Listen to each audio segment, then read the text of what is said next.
Bom dia, a graça e a paz do Senhor Jesus. Você está no canal de vídeo da Semeadores e aqui quem está falando é o pastor Daniel Deusdedit.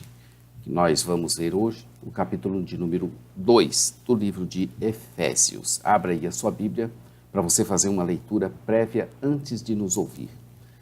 A nossa igreja, os Semeadores, está localizada na QNA 30, lote 7, na Avenida Comercial, em Taguatinga Norte. Faça-nos uma visita. Aproveite esse momento e inscreva-se no nosso canal e já clica aí no sininho à sua esquerda e dê o seu like, nos ajudando no nosso canal. Estávamos mortos, mas Ele nos deu vida. Paulo escreveu aos Efésios com o objetivo de ensinar aos cristãos o quanto é maravilhoso ser da Igreja de Cristo e quais são as implicações práticas disso. Neste capítulo 2, Cristo Jesus nos deu a vida. Estávamos nós mortos. É assim que começa o capítulo 2 de Efésios. Se estávamos mortos, como poderíamos responder a qualquer chamado? A vida veio a nós, não na ocasião da nossa vida, mas na ocasião da nossa morte. Quando a palavra de Deus alcançou aqueles ossos secos do vale de Ezequiel, no capítulo 37, os corpos representativos daqueles ossos não foram restaurados primeiramente para depois receberem a palavra de Deus que dá vida por meio de Cristo Jesus. Ezequiel 37:4 disse-me ele, profetiza a esses ossos e dize-lhes, ossos secos, ouvi a palavra do Senhor. Quem foi que profetizou aos ossos secos? Quem mandou profetizar aos ossos secos? De quem foi a palavra profetizada aos ossos secos? O que aconteceu aos ossos secos quando o profeta profetizou a palavra de Deus aos ossos secos? Estamos na terceira parte, compreendendo as bênçãos da igreja. Começou no capítulo 2, verso 1 e termina aqui no capítulo 3, verso 21. Compreender o que Deus fez para os crentes é essencial para fortalecer a igreja. Os crentes foram ressuscitados da morte espiritual para uma nova vida, que os levará a bênçãos imensuráveis em tempos futuros. Eles foram unidos por meio da cruz de Cristo para se tornar um templo sagrado no qual o Espírito de Deus reside. Um mistério grandioso e divino é revelado por meio do Evangelho. Os gentios, juntamente com os judeus, se tornaram herdeiros plenos das bênçãos de Deus. Assim como Deus havia planejado, esta Igreja Internacional deve exibir a sabedoria de Deus para os poderes malignos que têm resistido à expansão do reino dele para todas as nações. Paulo orou para que Deus fortalecesse os crentes ao capacitá-los a enxergar o quão maravilhosamente haviam sido abençoados. Então ele louvou a Deus, que tanto faz pela sua Igreja. Compreendendo as bênçãos da Igreja, Paulo enfatizou que Deus abençoa a igreja ao dar aos crentes a vida eterna, unindo-os uns aos outros e dando-lhes a capacidade de perseverar na fé. Nós vamos dividir essa parte aqui em 4 sessões e nós veremos a primeira delas, vivificada em Cristo. Essa sessão A começa no verso 1 do capítulo 2 e vai até o verso 10. Nós fomos vivificados em Cristo Jesus. Esses versículos apresentam, de modo condensado, o que Paulo expôs detalhadamente em Romanos, dos capítulos 1 ao 8.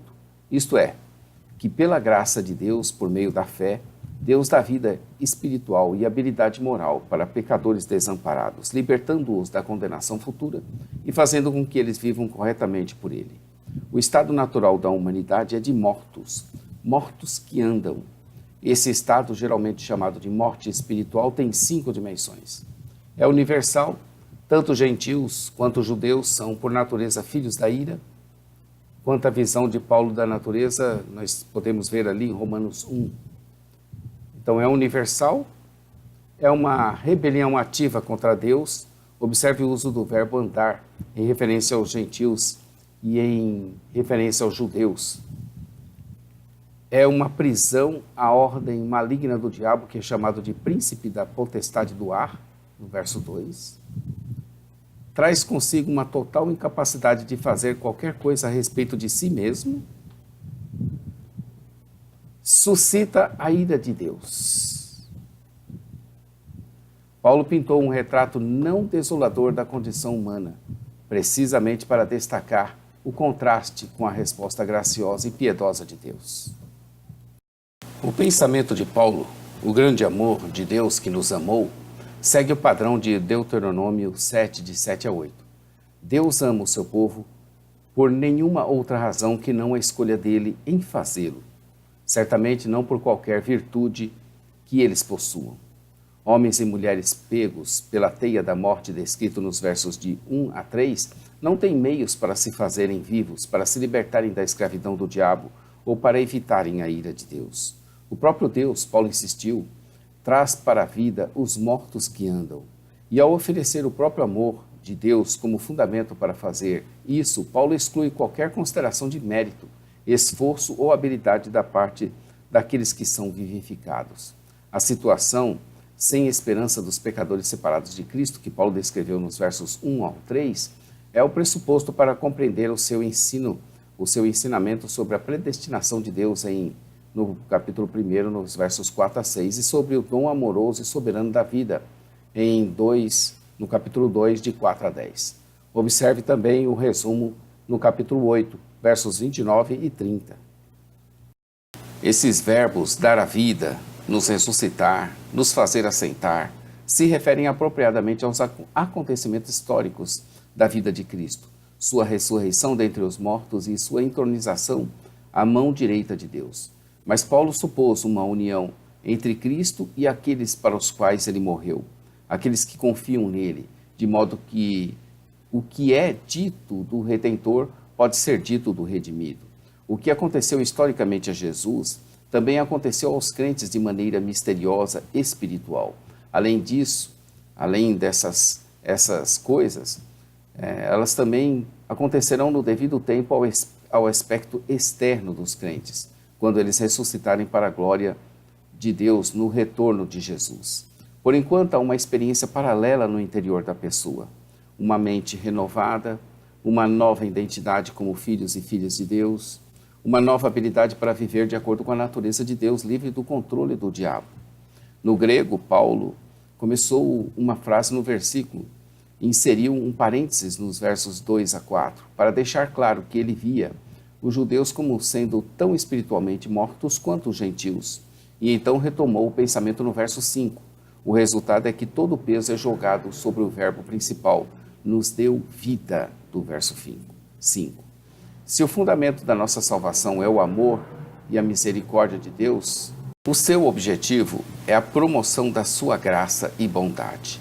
Por isso que Deus nos ressuscitou com Cristo e com ele nos fez assentar nos lugares celestiais em Cristo Jesus, para mostrar em todos os tempos a incomparável riqueza da sua graça, a qual foi demonstrada pela sua bondade para conosco em Cristo Jesus. A nossa salvação é pela graça mediante a fé, não sendo isso oriundo de nós mesmos, mas é dom de Deus. Nas suas primeiras cartas, Paulo costumava se referir à salvação como um acontecimento futuro ou como um processo presente. A única exceção foi em Romanos 8, 24, onde Paulo colocou a salvação no passado, mas qualificou como algo que precisava ser completado no retorno de Cristo, porque na esperança fomos salvos. Efésios 2:8 acabou conseguindo um lugar especial no vocabulário da igreja, porque afirma dramaticamente que a salvação é uma ação completa, que tem um efeito presente. Isso mediante a fé, ou seja, o nosso meio de acesso ao dom gracioso de Deus é o exercício da fé em Cristo e em sua obra na cruz. Muitos acreditam que esse parênteses, isto não vem de vós, é dom de Deus, se refere a todo o conjunto da salvação pela graça por meio da fé, como um dom de Deus. O pensamento é verdadeiro, afirmando o que já está claro na passagem. Outros, no entanto, tomaram a palavra isto no parênteses como referência ao antecedente mais próximo, fé, ou mais precisamente ao ato de crer, uma vez que Paulo mudou do gênero feminino de fé para o neutro de isto. Se essa é a interpretação correta, é uma afirmação poderosa da extensão da provisão da vida de Deus em Cristo Jesus. Uma vez que separados de Cristo, somos tão impotentes quanto a imagem de mortos que andam sugere. Até mesmo para uma resposta de fé por Cristo dependendo do dom gracioso de Deus. Paulo parece estar explicitando aqui o que está implícito em outra parte do Novo Testamento, que Deus é a fonte final da fé salvadora. As obras não salvam para que ninguém possa se gloriar diante de outros. Verso 9. Estas não são o fundamento meritório da aceitação por Deus. Apenas a fé coloca a pessoa num relacionamento correto com Deus. Mas as boas obras são uma consequência vital e uma evidência da vida com Deus. Assim como na eternidade Deus escolheu nos tornar santos e nos escolheu para sermos filhos e filhas, Ele agora nos moldou para sermos sua obra de arte. Nós agora somos os portadores de sua imagem, que estão destinados ao tipo de vida que está de acordo com a natureza de Deus, porque somos criação de Deus, realizada em Cristo Jesus, para fazermos boas obras, as quais Deus preparou de antemão para que nós as praticássemos ou para que andássemos nela. Observe a comparação irônica com o verso 2 e com o capítulo 4, verso 17. As obras não me garantem, mas a minha fé leva às obras. O resultado da minha fé são as práticas das obras. Seção C, unidos em Cristo. Vai dos versos 11 aos versos 22. Por meio da união com Cristo, os crentes também são unidos uns aos outros. Um resultado dessa união é que os gentios agora possuem as bênçãos da aliança, anteriormente reservada aos judeus. Está implícita a ideia de que existe outro tipo de circuncisão, do coração, não da carne, que é espiritual, não física, que está disponível tanto para gentios como também para os judeus. No verso 12, ele fala de um tempo que estávamos sem Cristo, contraste com mas agora, do verso 13, veja também 5, 8. Em Romanos 9, de 3 a 5, Paulo listou os privilégios judeus. Aqui ele citou as 5 desvantagens dos gentios. Ele fala de um tempo em que estavam sem Cristo, pois que suas várias culturas nada sabiam sobre a espera do Messias. Naquele tempo, eles estavam separados da comunidade e estranhos às alianças da promessa não têm de esperança. Eles não eram cidadãos da nação com a qual Deus havia se comprometido numa relação de aliança. E embora a relação de Deus com Israel envolvesse uma promessa de abençoar as nações, os gentios não tinham conhecimento dessa esperança. Assim, eles eram sem Deus no mundo.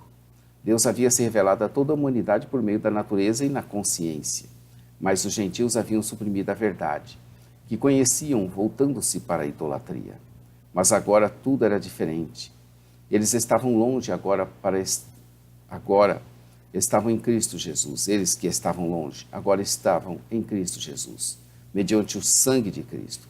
Havia 2 dimensões para esses gentios que estavam sendo levados para perto de Deus. A primeira era a experiência deles de união com Cristo Jesus. Versos 4 a 10. A segunda era o fundamento histórico dessa experiência, na morte sacrificial de Cristo Jesus. Capítulo 1, verso 7, 2, versos 14 a 16. Aos que estavam longe e aos que estavam perto, ele anunciou a paz.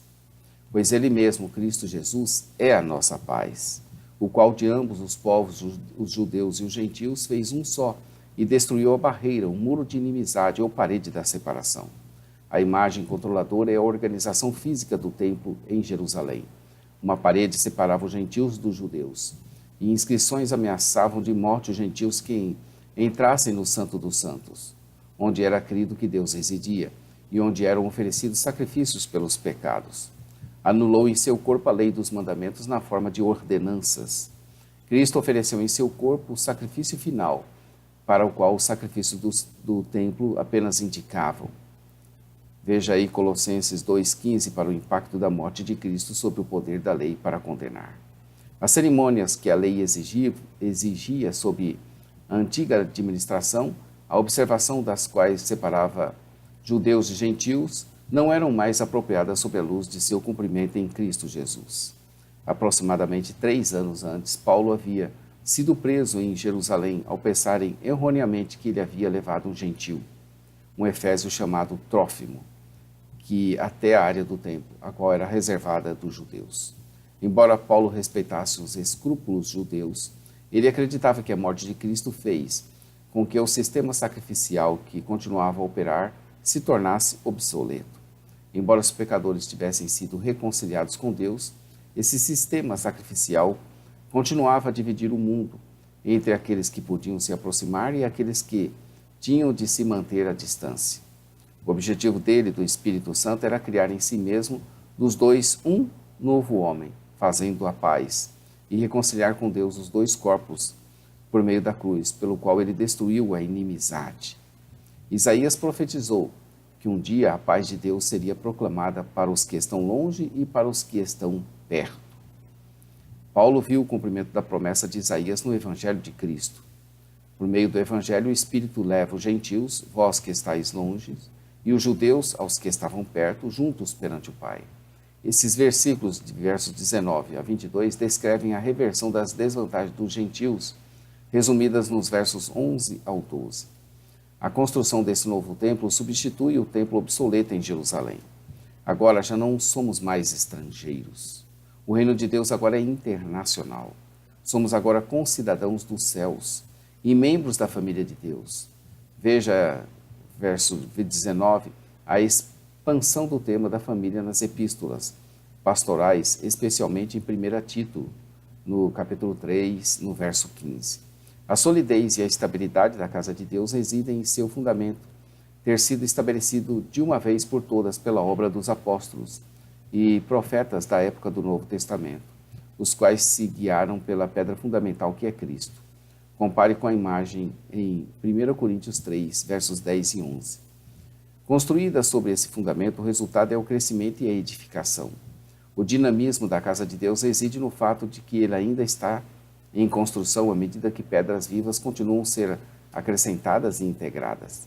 Paulo mudou a imagem de casa para templo, para indicar que o próprio Deus reside nessa nova estrutura de pessoas que estão relacionadas organicamente umas com as outras por meio do Espírito.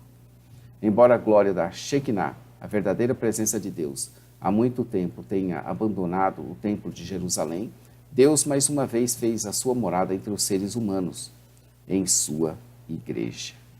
Efésios 2, 1 diz, Ele nos deu vida, estando vós mortos nos vossos delitos e nos vossos pecados. E o verso de número 22 diz, no qual também vós juntamente estáis sendo edificados para a habitação do Espírito de Deus, para a habitação de Deus no Espírito. Havia uma preocupação constante em Paulo de evangelização. A evangelização parecia fazer de seu sangue ou do oxigênio que respirava, parecia fazer parte. A evangelização, essa vontade de evangelizar, parecia fazer parte do seu sangue e também do seu oxigênio. Ele respirava isso. E nós, o que estamos fazendo com o Evangelho de Cristo Jesus? Está no nosso sangue? Está no ar que recebemos? Nos pulmões?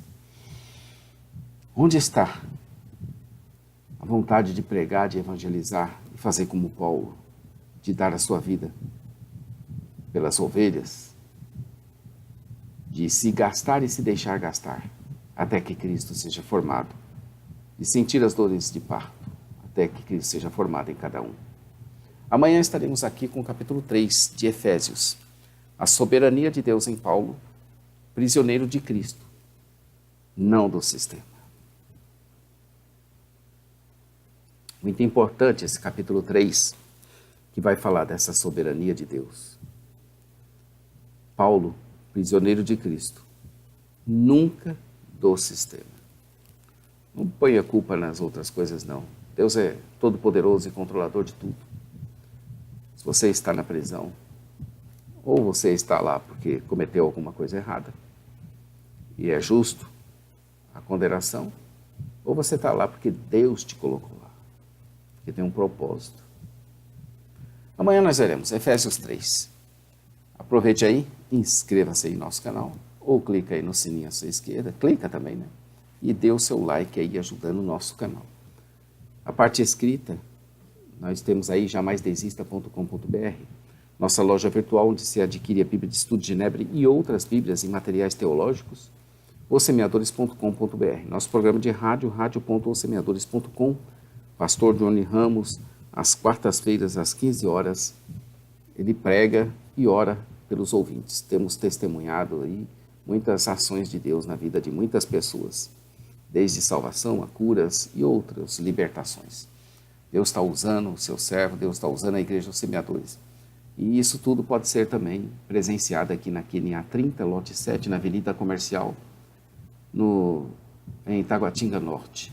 Faça-nos uma visita, esteja conosco, vamos orar. Ore pela Igreja dos Semeadores, pelos seus pastores, por tudo que Deus tem levantado nesses tempos. A Deus toda a glória e, como dissemos sempre, Maranata. Ora, ora, vem, Senhor Jesus. Deus te abençoe, querido.